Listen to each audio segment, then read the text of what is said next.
Quand on a annoncé qu'on partait en Asie, il y a tout le monde qui nous a parlé d'un pays, le Vietnam. On nous a dit que ça allait être notre pays préféré, les meilleures aventures, les meilleures expériences. Donc après 3 mois au Vietnam, on aimerait vous faire un petit retour sur notre ressenti. Je vais vous présenter notre budget, nos expériences coup de cœur, nos petites déceptions et tout ce que j'aurais aimé savoir avant d'aller au Vietnam. Donc si ça vous intéresse, restez sur cette vidéo et c'est parti!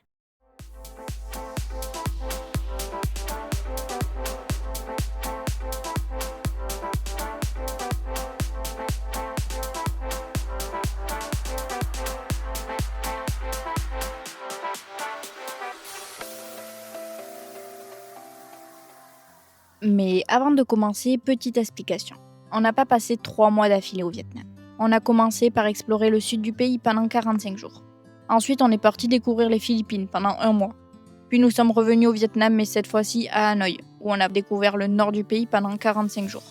Après ça, on a continué notre voyage en Chine pendant 1 mois, avant de revenir une dernière fois au Vietnam pour seulement quelques jours. Et justement, en 3 mois, on a parcouru énormément de kilomètres, donc je vais vous présenter notre itinéraire. Je vais essayer d'être rapide pour pas y passer 1 heure, et vous allez voir qu'on a beaucoup bougé. Et notre aventure, elle commence par la ville de Ho Chi Minh. Mais très vite, on quitte la ville pour rejoindre notre première étape qui est Bến Tre. Ensuite, direction Can Tho, puis Co Quay. Et à ce moment-là, on le savait pas encore. Mais cette petite ville allait devenir notre plus gros coup de cœur de tout le Vietnam. Notre voyage continue ensuite vers Suc Trang, puis Bac Lieu, Cam Mo, Ha Tien et Cho Doc. Et après ce grand tour dans le sud, nous revenons sur Ho Chi Minh. Puis direction Vung Tau, Mune et enfin Dalat. Avant de revenir une dernière fois sur Ho Chi Minh pour prendre notre vol pour les Philippines. Et après un mois, nous sommes de retour au Vietnam et cette fois-ci direction Hanoï, où nous visitons la ville pendant quelques jours avant de prendre la route vers Sapa, Lao Cai et Ba Ca. Ensuite, nous allons dans la région dont tout le monde nous parlait, Ha Giang.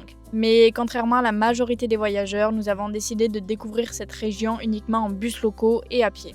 Pour nos étapes, nous avons commencé par Quang Ba, Dien Minh, Dong Vang et Meo Vac. Ensuite, nous sommes retournés à Lao Cai pour passer la frontière avec la Chine et profiter du Yunnan pendant 1 mois. Enfin, lors de notre dernier séjour au Vietnam, nous avons passé quelques jours à Tam Quoc avant de rejoindre Hanoï pour finir notre aventure au Vietnam.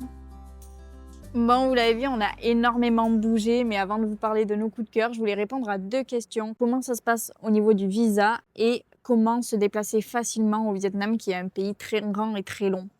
Bon, commençons par le visa. En tant que Français avec un passeport français, c'est assez facile. On a une exemption de 45 jours sur le territoire, c'est gratuit. La seule chose qu'il y a à faire, c'est de faire un formulaire d'arrivée qui est à faire 72 heures avant votre arrivée sur le territoire. Et ça se fait en ligne, il y a juste à compléter plein d'informations et ça vous génère un QR code. Soit vous l'imprimez, soit vous le gardez sur le téléphone, vous le présentez à la douane et on vous laisse rentrer pendant 45 jours. Si vous ne voulez pas le faire en ligne, il y a toujours l'option papier qui est disponible dans les aéroports, mais ça prendra plus de temps. Maintenant, si vous voulez rester plus longtemps sur le territoire, il y a un visa de 90 jours qui est faisable. Il est payant, ça coûte entre 20 et 45 euros, il me semble, si vous prenez une entrée ou une entrée multiple. Donc ça sera à vous de voir. Et c'est à faire en ligne et c'est assez facile aussi via leur site, donc franchement, vous avez le choix. Maintenant, concernant les transports, nous, on a choisi de se déplacer au Vietnam uniquement en transport en commun. Donc majoritairement, c'était des bus. Souvent des sleeper bus, donc c'est des bus couchettes. Souvent c'est des bus une place, une seule couchette, ou alors 2 couchettes, on a eu une seule fois. Mais voilà, c'est un peu effrayant au début, on a eu un petit peu peur du bus couchette et tout ça, mais finalement c'est hyper confortable. Nous, si on a une compagnie à vous recommander, parce qu'il y en a plein de compagnies, c'est la compagnie Futabus. Ils sont à peu près au même prix que les autres, juste leur rapport qualité-prix, le service, tout est excellent. Il y a des navettes pour vous ramener à l'hôtel dans la plupart des villes et c'est compris dans le prix de votre ticket de bus. Il y a un buffet avant que vous preniez le bus, les bus sont propres, le personnel est gentil. Enfin franchement, nous on vous recommande cette compagnie-là à 100% si vous vous déplacez en bus au Vietnam. C'est mieux desservi dans le sud que dans le nord, on a trouvé. Mais dans le nord aussi, ils sont bien implantés et vous pouvez les utiliser très facilement. Pour réserver vos billets, c'est assez facile aussi. Soit vous vous rendez au guichet et vous demandez un ticket à l'heure que vous souhaitez et tout ça. Ils vont vous indiquer les prix et les places disponibles. Soit vous réservez en ligne. Alors il y a l'application One to Go Asia qui est disponible.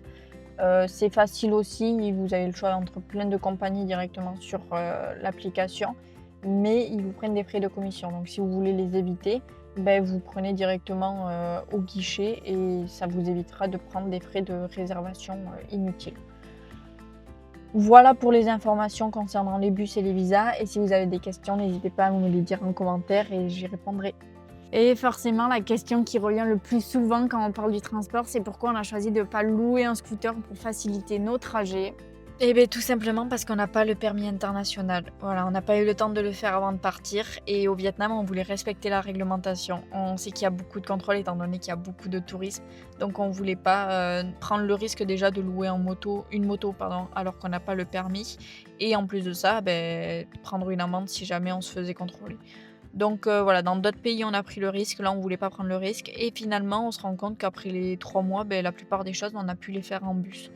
Donc voilà, c'est tout à fait faisable. Ça demande plus d'organisation peut-être.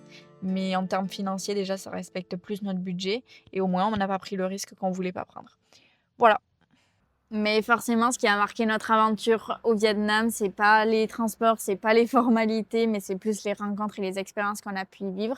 Et je vais essayer de vous en partager 2 au plus proche possible de ce qu'on a pu y vivre.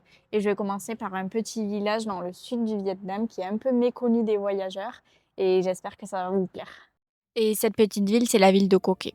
À l'origine, on connaissait pas grand-chose de cet endroit. On avait simplement trouvé un homestay où on voulait y passer quelques jours et finalement on y est resté plus d'1 semaine. Très rapidement, on s'est senti intégré. Et pas uniquement dans la famille qui nous a accueillis, mais avec la ville entière. On a partagé des moments avec eux, on discutait comme on pouvait malgré la barrière de la langue, mais on partageait leur quotidien. Que ce soit en cuisine ou autour d'un repas, en discutant avec des enfants ou encore dans un temple à découvrir la médecine traditionnelle, on a vécu des vrais moments qui nous ont marqués. Et avec le recul, c'est probablement notre plus beau souvenir de tout notre voyage. Mais si la petite ville de Co Quai nous a offert nos meilleures rencontres, la région de la Ha Giang nous a offert nos meilleures aventures. Et quand on parle de la Ha Giang, tout le monde pense immédiatement au scooter. Et c'est vrai que c'est probablement la manière la plus connue de découvrir la région. Nous, on a choisi une autre façon de faire. On a décidé de parcourir toute la boucle uniquement en bus locaux et à pied. Au début, on savait même pas si c'était possible. En réalité, il existe des petits bus qui relient les différents villages. Et il n'existe quasiment aucun horaire, que ce soit sur internet ou sur place. Le plus simple, c'est de demander à votre homestay la veille. Ils appellent directement le conducteur et vous réservent une place. Et si personne ne peut vous aider, il vous reste toujours la méthode locale. Demandez dans un café ou dans un restaurant, ou simplement attendre au bord de la route et lever la main lorsque le bus passe. Voyager de cette façon nous a permis de partager des trajets avec les habitants, les courses, les cartons, les sacs de riz, les discussions. Une immersion qu'on n'aurait probablement pas vécue en scooter. Le plus gros défi restera la dernière étape. Nous avons décidé de parcourir cette portion à pied avec nos sacs à dos. C'était difficile, mais c'est aussi ce qui en fait aujourd'hui l'une de nos plus grandes aventures. Et maintenant qu'on a vécu toutes ces aventures et toutes ces expériences, on a pris un petit peu du recul et je vais vous présenter tout ce qui nous a vraiment marqué au Vietnam. Et comment ne pas commencer par la gentillesse des Vietnamiens. Partout où nous sommes passés, les habitants ont toujours pris le temps de nous aider. Nous avons ressenti une différence entre le nord et le sud. Dans le sud, les habitants nous ont semblé plus spontanément chaleureux. Dans le nord, les habitants nous ont paru un peu plus réservés au premier abord, même si, une fois le contact créé, on a toujours été très bien accueillis. On a vraiment eu l'impression de visiter plusieurs pays différents. Le delta du Mekong ne ressemble absolument pas aux montagnes de la Ha Giang. Les rizières de Sapa n'ont rien à voir avec les rizières de Co Quai. Et c'est ça qui rend le pays aussi fascinant. La nourriture là aussi est très différente entre le sud et le nord, mais un point commun les relie, tout est excellent. Évidemment, tout n'a pas été facile. Les longs trajets en bus, la fatigue, la barrière de la langue, la pollution, notamment dans les grandes villes comme Hanoï ou Ho Chi Minh, et les klaxons qui sont omniprésents. Au bout de quelques semaines, on finit par presque ne plus les entendre. Enfin, presque. Passons maintenant à la question dont tout le monde se pose, combien nous a coûté notre voyage au Vietnam pour 3 mois et pour 2 personnes. Pour les transports, on en a eu pour 630 €. Pour les logements, 1200 €. Pour la nourriture, 1000 €. Pour les activités, 220 €. Et pour les divers, 200 €. Soit un total de 3250 € pour 2 personnes. Alors, est-ce qu'on reviendra au Vietnam? La réponse est oui, mais peut-être pas de la même manière, parce qu'après avoir passé 3 mois dans ce pays, on a compris quelque chose. Le Vietnam, ça se résume pas forcément à ses paysages incroyables ou à sa nourriture exceptionnelle. Ce qu'on retiendra surtout, c'est les moments simples. Une discussion avec une famille qu'on connaissait pas. Un repas partagé sans parler la même langue. Un trajet en bus au milieu des habitants. Une petite ville où on pensait rester quelques jours et on finit par y passer plus d'une semaine. Alors, si vous nous demandez est-ce que le Vietnam mérite sa réputation, on répondrait oui, mais surtout prenez le temps de le découvrir. Ne faites pas seulement les endroits les plus connus. Perdez-vous un petit peu, parlez aux habitants, restez plus longtemps que prévu. Parce que c'est souvent là que les plus beaux souvenirs commencent.